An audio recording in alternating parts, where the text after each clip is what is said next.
So the thing I find about judgments is that it often allows our own selves to be self-critical, and it opens that doorway to be self-critical. I've lately found myself even criticizing myself for not being in a certain place in my life, not having certain things in my life, and it made me so sad because not only must I do that to other people on some level, but also just recognizing and remembering who we actually are. We are not what we have. We're not our titles. We're not our jobs and, possessions. We are more than any of that. We are these infinite beings that don't prescribe to material things necessarily all the time.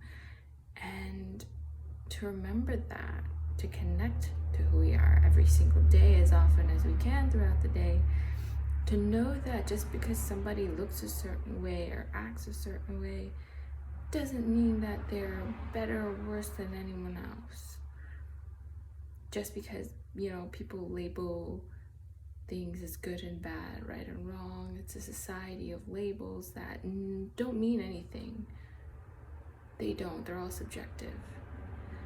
Just because one group is better supposedly on the internet, the other one is being mistreated and criticized, does it actually mean anything at the end of the day?